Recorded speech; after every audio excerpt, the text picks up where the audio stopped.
nous n'a rien à vous dire, mais je crois que c'est bien. C'est bien. Oui, c'est bien. Elle fait très bien. Il fait très bien. Ok. Donc, ce que je pourrais vous dire, Oui. c'est prier Dieu, il n'a qu'à avantager son travail là bien. Ok. Et puis qu'il avance. Ok. Ah, ça, je suis très content. Ok. Voilà. Donc vous demandez aux personnes qui vont voir ça de lui apporter plus d'aide pour prendre en charge les enfants. C'est ça. Ce que je pourrais faire de ça. Ok. Voilà, merci.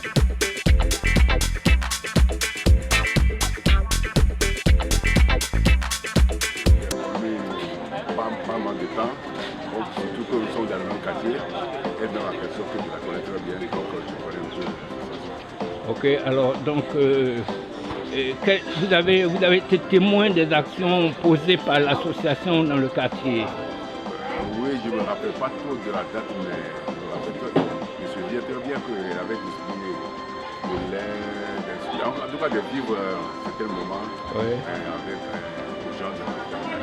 Mais si vous avez un message à passer à l'extérieur, qu'est-ce que vous direz? C'est-à-dire en matière de demande d'aide, pour pouvoir prendre en charge plus d'enfants, qu'est-ce que vous direz? Je dirais simplement que s'il y a une façon pour aider le régime, que ça sera bienvenu parce que c'est une dame qui se bat pour aider les enfants. Ok. Merci monsieur. Vous êtes Monsieur Nazaire. Monsieur Nazaire, ok.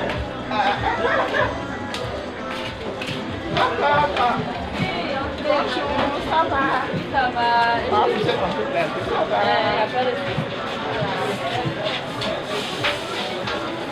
Mariam Koulibaly. Mariam Koulibaly, quelles sont vos activités? Je fais la coiffure. Ah, vous faites la coiffure. Quels sont vos rapports avec l'association Brin d'Espoir? En tout cas, Brin d'Espoir, c'est une dame. Elle est bien. Elle est bien. Elle aide beaucoup les enfants. Oui. Mais quels sont vos rapports avec elle? C'est une maman. Oui. Elle était au quartier ici. Nous sommes devenus comme ses enfants. Elle est très gentille avec nous. Et vous aussi, vous aidez les enfants? Vous participez souvent à l'aide? Oui, oui, on participe. Quel endroit nous sommes maintenant? 220 logements à Djamé. Non, ici. Genre le nom du salon quoi. C'est Vélodrome. Qu'est-ce que vous faites ici? Vélodrome. On coiffe. Ah ok, c'est un salon de coiffure. C'est un salon de coiffure. Coiffure masculine? Ouais. Bon d'accord. Alors quels sont vos rapports avec l'association Brin d'Espoir? Ouais, l'association Brin d'Espoir vraiment nous aide beaucoup à progresser, surtout nous les jeunes. Ouais. Vraiment on dit merci beaucoup à la tête. Ok, alors quel impact, quelle activité l'association Brin d'Espoir apporte dans une situation comme un salon de coiffure? Elle nous soutient beaucoup. Comment? Soutien financièrement, moralement aussi, ouais. Okay, c'est important aussi. Donc un soutien financier et psychologique. Ouais. Madame, bonjour. Bonjour monsieur. Qu'est-ce que vous faites ici? Je fais les attiqués, poissons, à locaux. Ok, d'accord. Donc vous vendez de la nourriture, c'est ça? Oui. Ok. Alors vous connaissez l'association Brin d'Espoir? Oui. C'est ça, vous connaissez? Vous connaissez comment? La femme qui fait l'association, oui. En tout cas, elle est bien, elle est gentille, elle aide les enfants. Mais vous avez été déjà témoin de ses activités? Vous avez déjà vu ce qu'elle fait? Oui. Ok, comment est-ce qu'elle fait? En tout cas, elle fait bien les trucs, elle aide les enfants. Elle joue avec les enfants ou bien elle donne des choses aux enfants? Elle donne des choses à les enfants, des cadeaux. Ok. En tout cas, elle est bien. Ok, d'accord. Alors donc vous, si on vous demandait par exemple de demander à quelqu'un de l'aide pour la dame, qu'est-ce que vous allez dire? Vous n'avez pas compris ma question? Hein? Madame, vous êtes face à la caméra. J'ai dit, si vous devez demander à quelqu'un de donner plus d'aide à la dame, qu'est-ce que vous allez dire? En tout cas, donner, c'est bien. Vous n'avez pas compris ma question. Donc vous priez, hein? Vous priez au grand donateur de donner à cette dame afin de redonner aux enfants, c'est ça? Oui. Ok. Hein? Votre nom? C'est Safiatou. Qu'est-ce que vous faites ici? Je vends les œufs, Ok, et puis les choses. Vous êtes une commerçante? Oui. Alors dites, vous connaissez l'association Brin d'Espoir? Oui. Comment ça? à propos de la dame. Oui, oui, ok, ouais. Bon, la dame, sincèrement, elle est gentille. Oui. Bon, Gentille chaque année, envers qui? Envers des enfants. Envers les enfants. Oui, oui. Même malgré qu'elle était ici, Oui. chaque année, elle donnait des cadeaux aux enfants. Aux enfants, Elle ok. écrivait leur nom. Oui. Et puis elle les appelait pour leur donner les cadeaux. Ok. Bonjour madame. Bonjour monsieur. Vous êtes Moi je suis Soraya. madame? Soraya. C'est mademoiselle. Ok. Alors, qu'est-ce que vous faites par ici? Je suis une commerçante. Comment? Je suis une commerçante, je vends des produits cosmétiques. Ok. Vous connaissez l'association Brin d'Espoir? Oui, oui, oui. Quels sont vos rapports avec cette association? Plein de rapports avec la patronne, Madame Koné. Avec la patronne. Parlez un peu plus fort. Oui, avec ok, la d'accord. patronne. Alors, donc vous avez déjà assisté la patronne dans ses activités? Oui, oui, oui, plein de Ok. Et comment elle fait ça? Ah, en tout cas, elle fait ça très bien. Oui, mais comment? Oui, elle fait marcher plein de choses, même avec des enfants. Voilà. Elle vient nous assister. Elle prend en charge les enfants. Oui, elle prend en charge. Elle leur offre des cadeaux. Plein de cadeaux. Elle même œuvre les pour leur adultes. bien-être. Très bien, même les adultes. Même les adultes, ok. Ok. Donc c'est une femme utile dans votre société. Alors si on vous demandait, vous, de demander à quelqu'un de l'aide pour cette dame, qu'est-ce que vous allez dire? Je n'ai pas compris.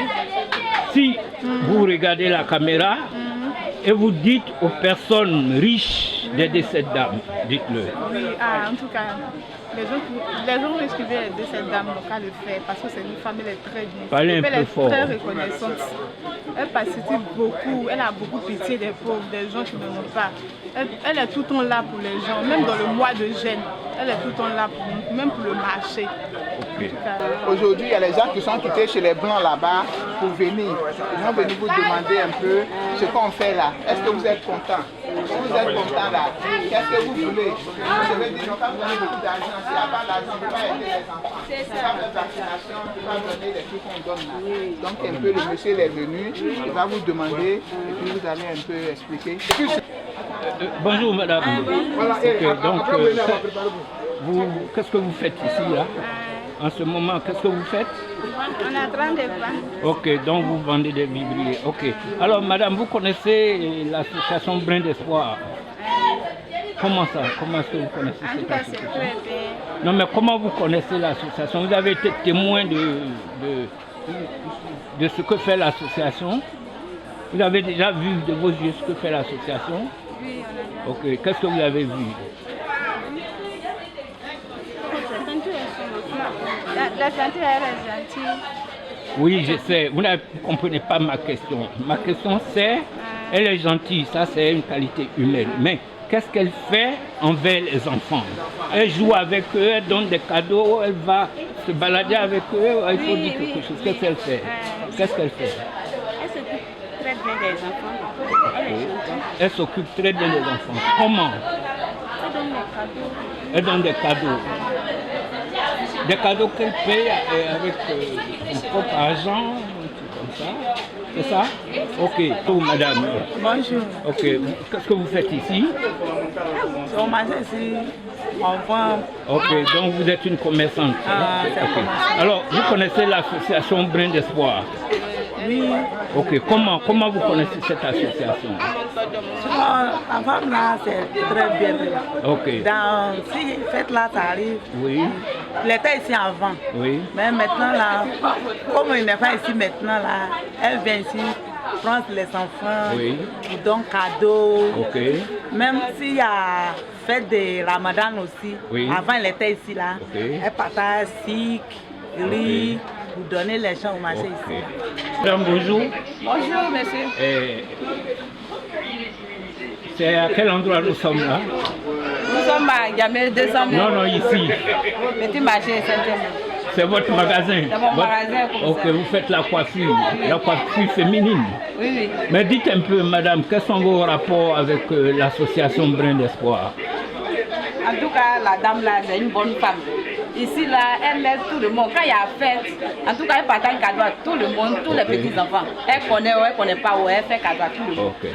Donc c'est une donatrice, une bienfaitrice, c'est ça? Elle est bien faite. Ok. Alors, madame, demandez à travers la caméra à des associations, à ceux qui en ont plus de donner encore à cette dame pour qu'elle puisse donner. En tout cas, si c'est pour l'aider, là, il doit l'aider parce que vraiment, elle est bien, elle aide tout le monde.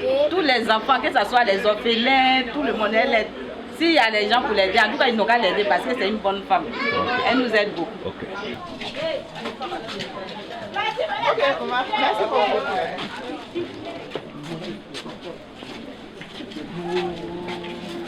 Madame. Bonjour monsieur. Oui, nous sommes à quel endroit là? Nous sommes au 220, précisément à Ok, Djamé. au 220 à Djamé. Mais ici, cette maison. C'est un salon de coiffure. Un salon de coiffure, ok. Alors vous êtes madame... C'est Kwasi Nda Esther. Kwasi, madame Kwasi.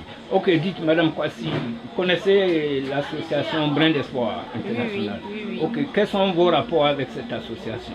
Bon, vraiment j'entends parler de ça. Je sais que c'est une ONG qui aide les enfants orphelins, les enfants en démunis. Vous avez déjà assisté à une manifestation de cette ONG? Non. Ok, mais vous avez entendu parler? C'est ça. Ok, d'accord. Et en combien de temps vous avez entendu parler? Une seule fois ou plusieurs fois? Bon, 2 à 3 fois. 2 à 3 fois. Ok, alors, et donc vous savez que cette association fait des dons aux enfants? Bien sûr. Ok. Alors nous sommes ici à Djamé, 220 logements, et le siège de l'ONG Brin d'Espoir international. Alors nous avons procédé à quelques interviews auprès de certaines personnes qui connaissent Mati, la fondatrice de cette association. Nous poursuivons encore le reportage. Nous allons maintenant sur le site, c'est-à-dire visiter ses locaux et interroger certaines personnes.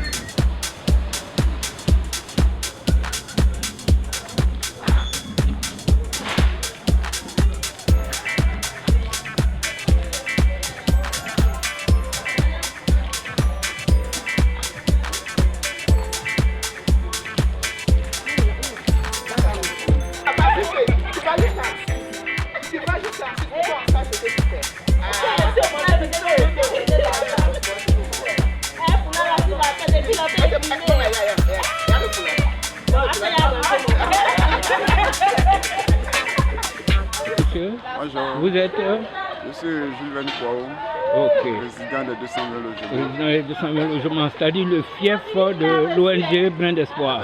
Qu'est-ce que vous savez de cette association? Bon, l'association, en tout cas, elle existe depuis un moment. Et en tout cas, la dirigeante, la dame qui dirige cette ONG, en tout cas, fait beaucoup pour les enfants. Ok. Parce dans quel domaine, par exemple? Dans le domaine des aides, les enfants ont toujours besoin de... En tout cas, ils ont toujours besoin d'aide. Ok. Parce que là, le droit de l'enfant d'abord n'est pas respecté. Quand l'enfant est maltraité quelque part, elle intervient. C'est pas comme ça pour s'occuper d'un enfant. Donc mis à part les dons qu'elle fait aux enfants, elle assure aussi leur assistance juridique, c'est ça? C'est ça, exactement. Ok. Alors, si vous avez une question, quelque chose à solliciter auprès de l'Occident pour cette dame-là, qu'est-ce que vous direz aux Blancs qui vont regarder ça? En tout cas, ce que je demande aux Blancs, qu'ils aident financièrement la dame. Oui.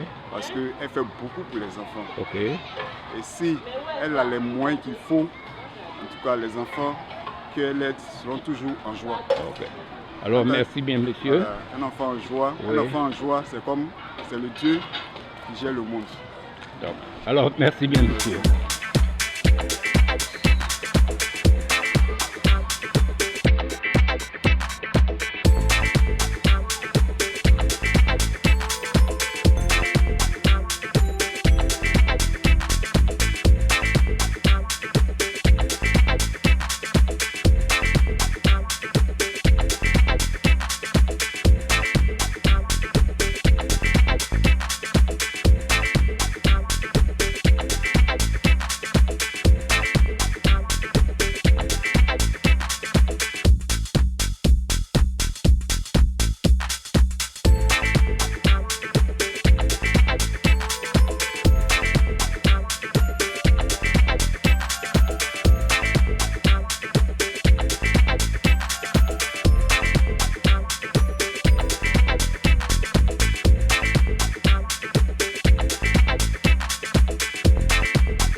des mamans qui, par manque de moyens, sont obligées d'aller ramasser des bouteilles qu'on jette dans les ordures pour venir les nettoyer.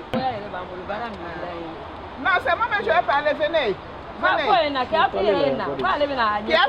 Aïna. Ah, ok. Alors, Mati, où nous sommes là? Voilà, nous sommes juste à côté du siège de l'ONG Brin d'Espoir International. Ici, ce sont des mamans qui, par manque de moyens, vont ramasser un peu tout ce que vous voyez, ces bouteilles dans les différentes poubelles de la ville d'Abidjan. Et puis elles viennent, elles les lavent afin de les revendre sur le marché et bénéficier voilà, de quelques ressources pour satisfaire les besoins, je peux dire, aux besoins existentiels de leur famille. Ok, donc ça c'est des bouteilles en plastique de récupération. Oui, oui. Et oui, voilà. Elles les vendent. Elles les vendent. Auprès des sociétés ou bien des individus? Non, voilà, du citoyen lambda. Okay. Voilà, elles les vendent un peu.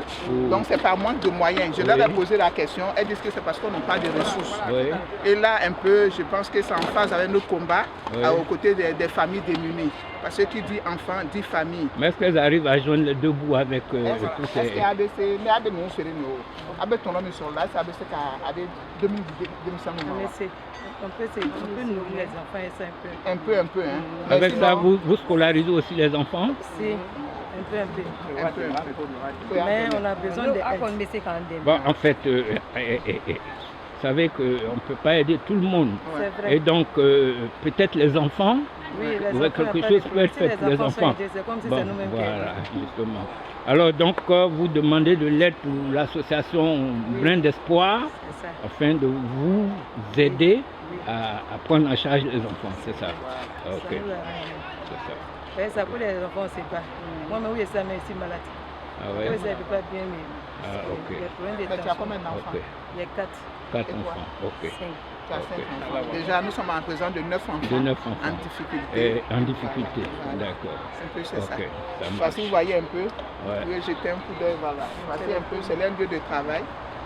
Juste parce que les gens en ont besoin, d'autres pour mettre. Oh, en fait, ouais, c'est ça. Quand la fête arrive comme ça, elle vient nous faire des cadeaux pour les enfants. Ok. La fête là, c'est pour nous tous. Quand elle donne les voitures à les enfants et les poupées là, ça rend les enfants trop. C'est ça. Okay. C'est que c'est ça on fait. D'accord. Merci. Merci. Que Dieu la donne longue vie. Nous aussi, Dieu nous donne longue vie. Merci. Tous ceux qui vont nous aider aussi, que Dieu leur donne longue vie. Dieu ne va leur donner la force aussi. Merci. Ça va? Nous sommes là devant le siège de l'ONG. Là, nous sommes devant le siège social de l'ONG Brin d'Espoir. Venez s'il vous plaît. Voilà, de Brin d'Espoir International. Ce siège que nous avons acquis dès la création de Brin d'Espoir. Voilà. Bonjour madame. Bonjour monsieur. Vous avez déplacé aujourd'hui au ONGCOM. Dans quel cadre en fait? Nous sommes heureux de recevoir ONGCOM ce matin dans le cadre de nos activités concernant Brin d'Espoir International. Qu'est-ce que Brin d'Espoir International? Brin d'Espoir International est une ONG qui œuvre à l'amélioration des conditions de vie des enfants en difficulté. Voilà. Depuis quand a été fondée cette ONG? Brin d'Espoir International, en abrégé BEI, existe depuis juillet 2015. Sur quelle inspiration en fait? Je peux dire que c'est le don de soi et puis pour la petite histoire, perdre un enfant c'est pas facile. J'ai perdu mon premier enfant et donc j'ai pris connaissance un peu, cela m'a fait, je peux dire, un choc. Et je me suis dit que les enfants, étant la pépinière de toutes choses, étant une bénédiction, il fallait quand même que, en tant que mère aujourd'hui, j'œuvre avec mon équipe à apporter un brin de sourire, un brin d'espoir à ces enfants qui sont malheureusement des oubliés de la société. Madame, est-ce que c'est parce que vous avez eu une enfance difficile ou est-ce que vous avez été témoin d'une situation dramatique qui vous a poussé à prendre cette décision? Je pense que l'un dans l'autre, il faut dire que les situations se rejoignent parce que je suis enfant de famille polygame, comme la plupart des membres de l'ONG. Et c'est ensemble que nous avons vécu dans notre enfance un peu le manque de satisfaction de certains besoins primaires. Et donc je pense qu'en tant que toute personne qui grandit dans un environnement tel, il y a le don de soi en tout cas qu'on cultive, qui se met en, je peux dire, qui prend un peu le dessus. Pas forcément que j'ai connu une enfance difficile, mais je peux dire qu'aux alentours aussi, nous avons vu des familles où les gens n'arrivaient pas à satisfaire à leurs besoins essentiels. Et ça continue de plus en plus. Et je pense que c'est ensemble que nous avons voulu mettre un peu moins d'espoir pour aider un peu les enfants. Madame, les différents témoignages disent de vous une très grande humaniste. En fait, qu'est-ce qui vous fait courir? Oh, je pense bien que vivre utilement me fait courir, parce que je me dis que celui qui croit en Dieu et qui croit en son destin doit pouvoir aussi œuvrer, tendre la main je peux dire à ceux qui sont dans le besoin. Et pour nous, nous avons choisi un peu les enfants, parce que les enfants sont innocents. Ce sont des bourgeons de demain, ce sont des hommes et des femmes responsables de demain. Et c'est ensemble que vraiment nous avons trouvé juste, et surtout en tant qu'une mission noble, d'œuvrer et de tendre la main à ces oubliés de la société qui sont un peu partout. Parce qu'aujourd'hui, les lieux de prédilection des brins d'espoir sont des quartiers précaires, des endroits où les gens refusent de partir. On s'est dit que les enfants sont logés à la même enseigne, aucun enfant ne devrait avoir à souffrir de cela. Vous partez sur le terrain, vous voyez ces enfants-là qui n'arrivent pas à se nourrir correctement, qui n'ont pas de vaccin, qui n'ont rien. Nous, voilà, ça nous a un peu choqués. On s'est dit que main dans la main, on pouvait essayer de vivre utilement en apportant vraiment un brin d'espoir à ces oubliés de la société. Vous avez le sentiment d'avoir atteint vos objectifs? Oh, pas du tout. Pas du tout. Pas du tout. Voilà, pourquoi? Parce que par manque de moyens. Parce qu'aujourd'hui, il faut dire que les ONG n'ont pas bonne presse, on le sait, mais nous avons voulu d'abord travailler. Les ONG n'ont pas bonne presse, alors que c'est des organismes qui entrent dans le domaine humanitaire. Effectivement. Alors donc pourquoi? Quelle est l'amalgame? Qu'est-ce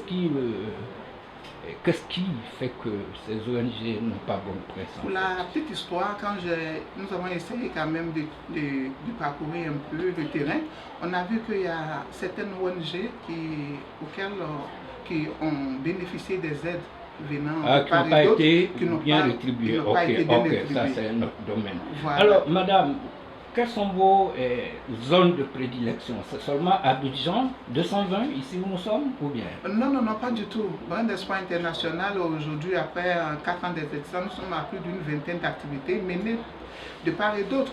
Ici, parce que nous sommes au 220 ce matin, parce que le siège social se trouve ici.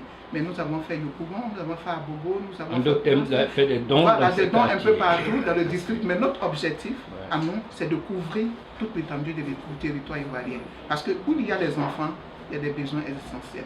Mais madame, dans ce quartier où nous sommes, là, c'est un quartier défavorisé? Oh, parce que 200 logements dans les années 60 étaient bien vus, mais aujourd'hui, lorsque vous avez parcouru avec nous, la caméra ne ment pas. C'est un quartier qui est délabré aujourd'hui, qui est laissé pour compte. Ce qui veut dire que voilà, donc, ça arrive les habitants ici n'arrivent pas à joindre les deux bouts. Parce que les témoignages qui ont été faits sur vous sont dans ce quartier et qui est aussi défavorisé. Effectivement. Okay. Alors, quel est l'objectif que vous voulez atteindre? L'objectif que nous voulons atteindre, c'est, je peux dire, travailler sérieusement, avoir les moyens, essayer de sortir ces enfants-là de leur situation malheureusement dans laquelle ils vivent, essayer de faire des enfants qui arrivent à se nourrir correctement, qui arrivent à avoir droit à la santé, à une vie saine, et pour qu'ils puissent devenir des hommes et des femmes de demain, sur lesquels notre beau pays, la Côte d'Ivoire, peut compter. Dans ce noble métier, vous faites accompagner, n'est-ce pas, par une équipe de combien de personnes? Nous sommes environ, je peux dire, une vingtaine de personnes. Mais lorsqu'il y a des activités, nous atteignons encore plus de, je peux dire, 50 à voire 100. Comment vous êtes arrivé à avoir ce nombre de personnes autour de vous? C'est des personnes humanistes aussi qui se manifestent? Très humanistes, parce que comme vous avez vu aujourd'hui, à l'aide d'Internet, des réseaux sociaux, tout ce que nous faisons, nous le déversons. Donc il y a des personnes qui ont vraiment été je peux dire, qui ont été submergés, subjugués par ce que Brin d'Espoir fait. Et ces personnes, pour certaines, sont entrées en contact avec nous, pour d'autres aussi, des personnes que nous connaissent et qui savent un peu notre, je peux dire, entre griffes, notre grand cœur à l'endroit de ces enfants, ont voulu nous rejoindre. Et ce sont des dames, des hommes dynamiques qui travaillent pour la plupart et qui ne désignent pas sur les moyens pour nous accompagner au niveau de nos activités. Madame, nous nous retrouvons maintenant dans vos locaux. Oui. Ici. C'est sommaire en fait. Mais déjà, l'envie de faire quelque chose se manifeste. Alors, combien vous payez ce loyer? Ce loyer est payé à 60 000 francs. Donc 100 €, c'est ça? 100 €. Et quelles sont les aides que vous recevez normalement d'ici, c'est-à-dire les aides peut-être l'État, ou comment est-ce que vous arrivez à justifier tout ça? Au fait, il faut dire que pour le moment, Brin d'Espoir n'a pas de partenaire financier. Comme je l'ai dit, c'est un peu des gestes des personnes qui nous connaissent et majoritairement posés sur l'aide des membres de l'équipe.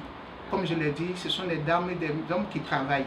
Donc chacun dégage quelque chose. Parce que je l'ai dit, le local nous coûte 7 € 60 000, mais par mois on a une charge de près de 150 000. Parce qu'il y a une permanence, il y a une secrétaire, il y a des charges liées à l'électricité et à d'autres charges annexes au niveau de la connexion, au niveau de tout ce qu'il y a. Il y a pas mal de charges. Donc c'est environ 150 000 par mois. Voilà. Alors madame, il y a des fondations en Europe, sinon en Occident, qui se dédient à la prise en charge de l'enfance. Et qu'est-ce que vous dites à l'endroit de ces fondations-là? Au fait, appeler ces fondations à nous accompagner, c'est notre... De quelle façon? Voilà, de nous accompagner, je peux dire, par exemple, il y a des fondations qui pourraient nous accompagner au niveau du matériel, au niveau des vivres, des non-vivres, au niveau aussi pécuniaire, donc ça aide de voir. Nous sommes, comme on le dit chez nous en Afrique, on a la main en bas. Donc ça a ces fondations-là vraiment de définir un peu la nature de l'aide qu'ils pourraient nous apporter. Mais en tout cas, ça serait une véritable bouffée d'oxygène. Vous serez apte à recevoir par exemple des assistants techniques si ces associations-là ou ces fondations veulent les détacher auprès de vous, poursuivre un peu ce que vous faites? Oui, effectivement, parce que comme je le dis, pour grandir, c'est à petits pas, à pas de trop qu'on grandit. Ouais. Donc lorsque ces personnes-là viendront, elles verront d'elles-mêmes un peu ce que Brin d'Espoir essaie de faire avec je peux dire le minimum de moyens qu'on a, et puis voir aussi des besoins grandissants de la société. Donc je pense que c'est ensemble, une fois visité, avec des preuves à l'appui, qu'elle pourrait quand même s'ouvrir grandement à Brin d'Espoir et nous permettre d'atteindre un grand nombre.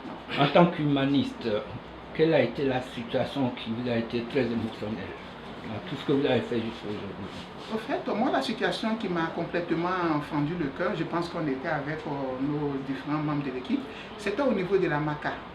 Brin d'Espoir, c'est à la prison, la maison d'arrêt de correction d'Abidjan. Donc, c'était en 2017. Brin d'Espoir est allé à la MACA pour apporter une assistance au niveau de la santé pour donner des vaccins aux enfants qui sont détenus là-bas, qu'on appelle... De quel âge, la tranche d'âge? C'était de 9 à 17-18 ans. Détenus? Oui, non pas détenus, il y a un centre d'observatoire là-bas, des mineurs. Donc ce sont des enfants, par exemple, en conflit avec la loi, comme on les appelle, qui sont là-bas pour qu'on essaie quand même de leur apporter une correction, leur inculquer des valeurs, l'éducation civique et morale pour qu'ils ressortent et qu'ils deviennent de bons citoyens. On a vu comme ils étaient logés au niveau de la maison d'arrêt, il fallait quand même aller leur apporter l'aide qu'on pouvait. Et on est parti les vacciner contre la fièvre typhoïde, parce que l'endroit n'étant pas trop sain, pour ne pas que ces enfants contractent une maladie mortelle. Ok, là ça a été une situation très émotionnelle. Parce qu'on a eu l'histoire d'un petit qui avait 9 ans, et on lui a demandé, mais pourquoi tu te trouves ici? Il m'a dit, on nous a dit, c'était à Zianoua, c'est-à-dire avant d'arriver à Abidjan. Il dit, maman j'avais faim. Et donc, comme j'avais faim, j'ai vu un tonton qui avait son portable. Je me suis approché du tonton et je lui ai arraché le portable. Et quand je lui ai arraché le portable, on m'a attrapé, on m'a envoyé au commissariat. Mais comme mes parents ne se sont pas rendu là-bas. Après 3 jours, on m'a amené au niveau du camp, c'est-à-dire le centre d'observateur des mineurs. Et c'est parce que chez nous, dans notre maison, chacun de nous a ces petits-enfants-là qui ont cet âge-là, 9 ans. 9 ans, c'est pas là qu'un enfant de 9 ans... Mais au cours de vos périples, vous avez souvent senti la démission des parents vis-à-vis de l'éducation des enfants? Effectivement, oui. Mais ils le font parce qu'ils n'ont pas les moyens ou c'est l'irresponsabilité totale? Bon, parce que moi, parce que nos lieux de prédilection, comme je vous l'ai dit, ce sont les quartiers défavorisés. Quand vous arrivez là-bas et vous voyez l'environnement dans lequel les parents baignent, franchement, c'est une question même qui ne se pose pas. Parce que quand tu demandes à une maman, moi je l'ai dit, la pauvreté n'est pas une fatalité. Parce qu'une mère doit avoir à cœur de veiller, je peux dire de protéger sa progéniture. Mais elle te dit, madame, moi quand je sors matin, je dois aller, comme l'exemple des femmes qui triaient les bouteilles, je dois aller travailler pour venir avec un peu d'argent nourri. Et pendant ce temps, quand l'enfant n'est pas scolarisé, qu'il est laissé à lui-même, et ça donne à des petits trucs qui malheureusement les amènent à des endroits qu'on ne souhaite pas. Ok. Je vois déjà que vous avez beaucoup à faire. Alors, madame, vous pouvez bien présenter vos collaborateurs à côté? Oui. Et à ma gauche, c'est M. Cissé Oumar, qui est le secrétaire général adjoint de Grain d'Espoir International. Ok. Et à ma droite, M. Kamakate Mohamed, qui est le coordinateur général de Grain d'Espoir. Ok, je vais m'adresser à celui qui est à votre droite.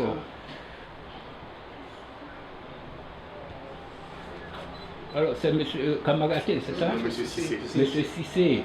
Et depuis quand est-ce que vous avez pris parti pour, comment dirais-je, l'association Grain d'Espoir, l'ONG Grain d'Espoir, excusez-moi. Nous avons pris parti. Bon, d'abord, bonjour. Bonjour. Et merci de nous donner l'opportunité quand même de pouvoir nous exprimer et de faire en sorte que Grain d'Espoir puisse porter sa voix plus loin encore. Nous suivons Grain d'Espoir depuis longtemps, d'accord.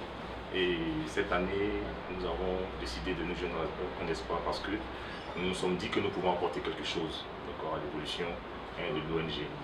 Donc la présidente a bien voulu nous accepter, de nous confier une tâche que nous continuons à mener chaque jour pour que l'association ou l'organisation puisse sortir de l'ornière dans laquelle elle est. Voilà. Vous avez dû faire déjà face à plusieurs difficultés? Oh oui, des difficultés parce que notre objectif c'est de faire en sorte de promouvoir l'ONG auprès de toutes les institutions du pays, de rechercher aussi des partenaires qui puissent nous aider à évoluer et à pouvoir faire en sorte que les enfants puissent être dans les meilleures conditions. Concernant le pays, vous êtes arrivé de faire déjà une démarche auprès des autorités? Oui, nous avons fait une démarche auprès de la primature, nous avons fait une démarche auprès des consulats qui sont en Côte d'Ivoire, en tout cas de plusieurs pays. Nous avons demandé quelques éléments, mais nous n'avons pas reçu de réponse. Mais nous continuons toujours parce que nous savons qu'il y a beaucoup d'ONG sur la place, donc les dossiers sur leur bureau sont énormes, sont beaucoup. Donc nous sommes patients, nous continuons à toujours frapper à leur porte pour qu'on puisse avoir gain de cause. Quel est votre espoir, vous, comme Grain d'Espoir? L'espoir, il est toujours permis. Voilà. Quand on prie Dieu, quand on a confiance en ce qu'on fait, quand on a foi en ce qu'on fait, forcément au bout du tunnel, il y a de l'espoir. On peut avoir la lumière. Merci monsieur. Alors nous allons interroger M. Kamagaté, c'est ça? C'est ça. Alors M. Kamagaté, depuis quand est-ce que vous avez rejoint l'association? Bon, il faut dire que d'abord je vous dis merci et bonjour tout le monde pour l'opportunité que vous m'avez donnée ce matin. Il faut dire que j'étais là depuis la création de l'ONG. J'ai été approché par, bon pas approché, mais on a vu plus ou moins Madame Koné, la présidente fondatrice. Et comme vous le savez, faire des choses pour les enfants, c'est pas gratuit. Donc il n'y a pas de prix à cela. Donc nous sommes joints à elle. Donc, nous avons mûri l'idée aussi avec la présidente, ce qu'elle avait envisagé de faire pour les enfants. Donc nous n'avons pas mélangé les choses en notre effort pour venir l'aider, la soutenir dans toutes ses actions. En tant que le coordinateur, donc, ça fait 4 ans. Il faut dire aussi que nous avons nos récépissés, nous avons nos agréments au niveau du ministère de l'Intérieur, ce n'est pas donné à tout le monde. Donc, pour dire que de façon officielle, voilà, nous pouvons mener des actions sur tout le territoire des choses de la Côte d'Ivoire. Mais compte tenu de nos avec moyens, nous avons essayé de mener des actions au niveau du district d'Abidjan. Et maintenant, nous avons, comme le secrétaire vient de dire, nous avons sollicité à plusieurs reprises des autorités de ce pays pour nous aider. Parce que nous sommes ONG, c'est vrai, nous n'avons pas les moyens. Bon, elle-même l'a dit, au niveau des charges, c'est la présidente fondatrice même qui a 80% des dépenses. Qui s'investit. Bon, elle s'investit. Bon.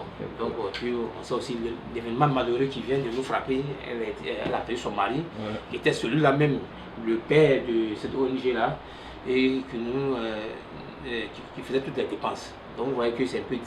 Monsieur Kamagaté, un humaniste a une fois le cœur brisé ou toujours le cœur brisé? Bon, toujours le cœur brisé parce que... Pourquoi? Parce que quand nous partons sur ce qu'on appelle sur le terrain, bon, chaque jour a ses réalités.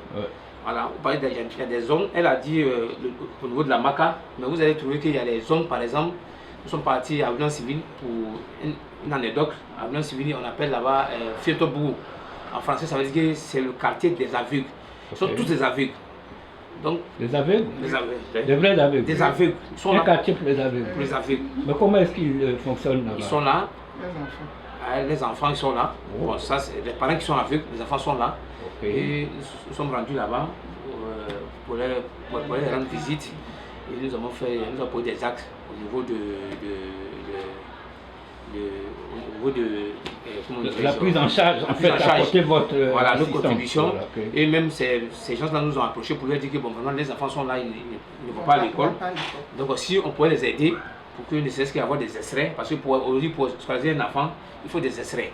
Donc voilà, ce combat-là aussi, nous sommes en train de faire avec les autorités de choses, avec le premier magistrat de la commune, M. Soumoro Farid, parce qu'il faut dire que Ben Espoir International, c'est vrai que nous sommes à Djamé, et nous, Fietobourg réside à Djamé. Donc pour cela, il faut voir le premier magistrat de la commune et puis essayer d'échanger avec lui pour voir comment, dans quelle mesure il faut aider ces personnes-là. Vous voyez qu'il n'y a plus de choses. Le besoin est énorme. Est énorme. À tous les niveaux. Donc chaque jour, quand nous passons sur le terrain, on voit aussi des choses nouvelles. Donc vraiment, le mot est bienvenu, franchement, pour qu'on puisse nous aider, pour pouvoir continuer le travail que nous sommes en train de faire.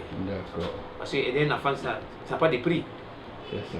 Voilà, donc, voilà. Alors, donc je peux dire que nous avons été heureux de vous côtoyer ce matin, même si c'est une situation difficile de venir de l'Occident et de faire un si triste constat. Nous ne pouvons que remercier vous qui vous engagez chaque jour aux côtés de ces enfants-là.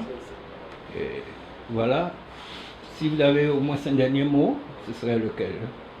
Bon, le dernier mot, c'est vrai que la présidente est là. Voilà. Moi, à mon niveau, en tant que le coordinateur, d'abord je voulais remercier tout le monde ici, parce que vous savez qu'aujourd'hui c'est un jour grave.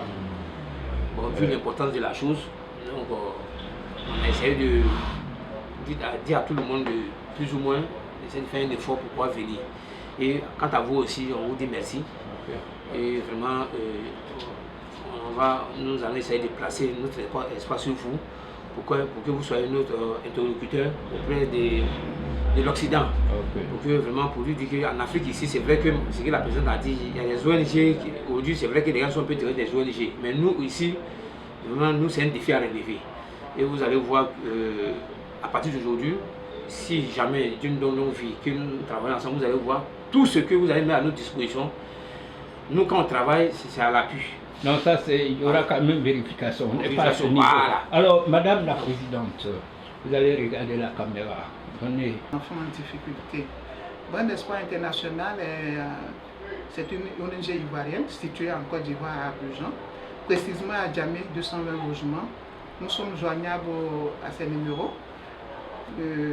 225 plus 225 de 48 94 81 88 plus 225 48 94 81 88.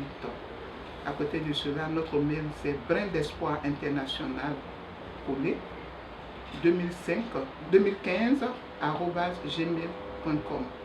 brindespoir 2015 @gmail.com. Quel est votre cri de cœur? Oh, le cri de cœur, comme j'ai, c'est un cri de cœur qui... il y a une certaine dualité là-dedans, en tant qu'humaniste, mais encore plus en tant que mère. C'est booster la pauvreté hors de mon beau pays, la Côte d'Ivoire. Permettre à tous les enfants d'avoir accès à l'école, de pouvoir se nourrir. Essayer, je peux dire en un mot, de satisfaire aux 12 droits de l'enfant, comme l'a dit si bien l'UNESCO. Donc, un peu, comme je le dis, booster la pauvreté hors de mon beau pays. Loger tous les enfants à la même enseigne. Donner à ces enfants ce qu'ils méritent. L'enfant est une bénédiction et une bénédiction est une œuvre divine. Merci. Moi, c'est Izoudine Youssef, journaliste à Ivoire Média, rattaché à la communication de l'ONG Brin d'Espoir. Et comment est-ce que vous procédez en fait? Comment vous arrivez à relier votre journal à Brin d'Espoir? Il faut dire que d'ores et déjà, c'est d'abord un cri pour essayer de faire passer le message aux autorités qu'il y a beaucoup de choses encore à faire au niveau du social. Le social, véritablement, est un levier auquel nos représentants africains n'y tiennent pas compte. Nous avons essayé de porter un peu la voix de cette ONG qui fait beaucoup pour les enfants à un certain niveau afin que les autorités perçoivent le message qui est donné depuis le bas de l'échelle. C'est un peu cela qui nous a permis de nous rapprocher de cette ONG. En d'autres termes, vous avez suivi l'ONG sur le terrain pour pouvoir mesurer un peu l'ampleur des difficultés. L'ampleur des difficultés avec l'ONG, nous l'avons fait par moment, mais à vrai dire, circuler à Abidjan, déjà, on voit déjà l'ampleur. Pas que déjà dans une voiture, vous passez, vous voyez les décharges, vous voyez les enfants dans les décharges, vous voyez beaucoup de choses. Les enfants sont livrés à eux-mêmes. On a beaucoup de phénomènes qui naissent chaque jour en Côte d'Ivoire. On se demande véritablement quelle solution apporter. Les cris de cœur sont lancés chaque jour, mais véritablement on se demande est-ce que le message est perçu par qui? Qu'est-ce qui doit être fait? Qui doit poser l'acte? Les ONG posent l'acte, mais véritablement le cri d'en haut, nos dirigeants ne répondent pas au cri qui vient du bas. Dans ce cadre-là, nous disons qu'on ne cessera jamais de mettre le cri, mais on saura toujours essayer à booster, donner matière à ce que le gouvernement entende véritablement les défavorisés qui minent chaque jour les recoins de la Côte d'Ivoire. En tant que journaliste, donc, vous trouvez l'importance de venir en aide les enfants défavorisés des grandes villes comme Abidjan, n'est-ce pas? On a l'habitude de le dire, l'avenir appartient à la jeunesse. Si la jeunesse n'a pas de repère, quel avenir pourra-t-elle donner en passation des charges à celle qui prend la retraite? On se doit toujours de pouvoir apporter un plus. Et l'Occident entend parler des enfants confiés avec la loi en Côte d'Ivoire et cela se manifeste plus à Abidjan. Vous pensez en tant que journaliste que la cause c'est la pauvreté ou l'abandon? Les enfants confiés avec la loi, un enfant qui n'est ni scolarisé, qui n'a ni cadre de vie familiale, qui n'a ni un endroit propice pour se loger. La seule chose qu'il va pouvoir s'adonner à ça, c'est la délinquance. Et la rue qui est une mère, ne dit-on pas, mais une mère qui accueille tout le monde à bras ouverts sans pouvoir donner véritablement le confort qu'elle a. Elle livre aussi à tout. Et tous les vices sont permis dans la rue. Aujourd'hui, les enfants en conflit avec la loi, c'est un véritable phénomène que vit principalement la ville d'Abidjan, mais qui est énorme, car tout le monde est victime, de près ou de loin.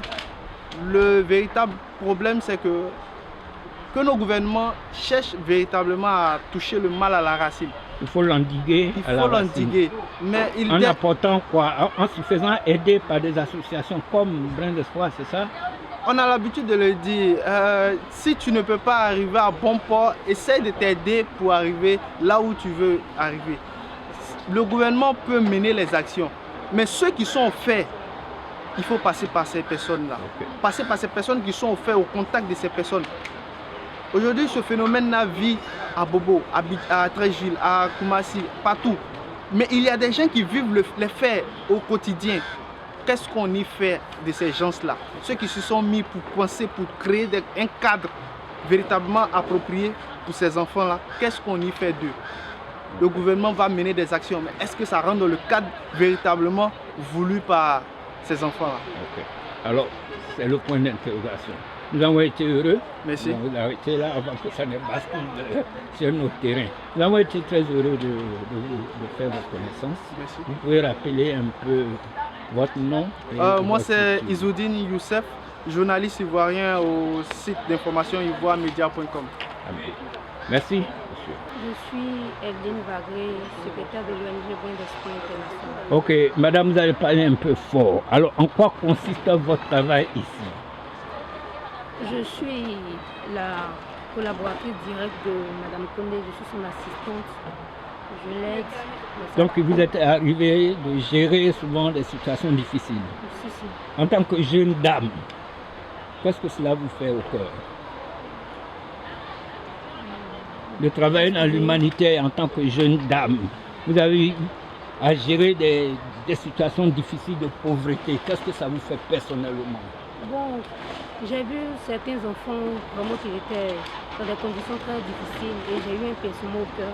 Parce que moi-même j'ai une fille et de voir qu'il y a certains enfants qui n'ont pas les mêmes privilèges que mon enfant, comment ça m'a fait mal. Et c'est pour cela que j'ai voulu me mettre aux côtés de Madame Kone pour pouvoir l'aider ensemble et plus aider les enfants. Quels sont vos désirs concernant l'association maintenant? Moi, je voudrais exhorter les personnes de bonne volonté à bien vouloir faire un don, à nous aider. Parce que l'ONG existe certes, mais nous n'avons pas assez de moyens. Donc on compte sur les institutions, sur les personnes pour financer l'ONG. Parce que nous avons plein d'objectifs. Mais ces objectifs-là, nous n'avons pas pu les atteindre parce qu'on n'a pas les moyens. Et on compte sur eux pour pouvoir atteindre nos objectifs.